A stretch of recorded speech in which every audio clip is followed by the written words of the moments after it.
साथियों, मैं क्षमा का प्रार्थी हूँ। कल कबीरदास जी के ऊपर कुछ नहीं कह पाया। और कबीरदास जी का कल जयंती था, 11 जून को उनका जयंती भव्य तरीके से मनाया गया। कबीरदास जी को आप जैसे जानते हैं, वो एक संत थे, भक्ति मार्ग के संत थे। इसके साथ साथ वो एक बहुत बड़े समाज सुधारक भी थे। उन्होंने भक्ति के लिए गुरु का महत्व बताते हुए कहा कि गुरु गोविंद दो खड़े, काके लागो पाए, बलिहारी गुरु आपने गोविंद दियो बताए। तो इसमें गुरु जो हमारे को अंधकार से प्रकाश की तरफ ले जाता है और उस भगवान से, उस परमात्मा से मिलने का हमें रास्ता बताता है, तो उसमें गुरु की महिमा की गई है। इसी तरह उन्होंने एक व्यवहारिक जीवन के लिए अपनी शिक्षा दी है कि काल करे सो आज कर, आज करे सो अब, पल में पड़ ले होएगी, बहुरी करेगा कब। तो जो भी हमें काम करना है, चाहे वो हमारे परमार्थ का है, चाहे स्वार्थ का है, दैनिक जीवन का है, हम उसको समय से पूरा करें। कि ऐसा ना हो कि हमारा वो जो है काम अधूरा रह जाए और समय ऐसे हाथ से निकलता जाए, चाहे भगवान की भक्ति करना ही उसमें क्यों ना हो।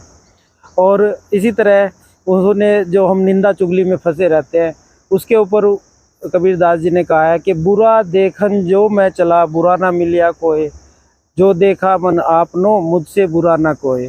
तो अगर हम कहते हैं कि भाई ये ऐसा है, वो वैसी है, हम इसी निंदा चुगली में फंसे रहते हैं, तो कबीरदास जी कहते हैं कि भाई अपने अंदर झांक के देखोगे तो तुमसे बुरा जो है शायद किस पृथ्वी के किसी कोने में नहीं मिलेगा। और ये जो हम अपने आप का बड़ा समझते हैं कि भाई मैं बहुत बड़ा हूँ, मैं इंडिपेंडेंट हूँ, बहुत ऊंचा हो गया हूँ, मेरा तो कद बहुत ऊंचा है और ये तुच्छ प्राणी है जो दूसरे लोग हैं। तो उसके लिए कबीरदास जी कहते हैं कि बड़ा हुआ सो क्या हुआ, जैसे पेड़ खजूर, बैठन को छाया नहीं और फल लागे बड़ी दूर।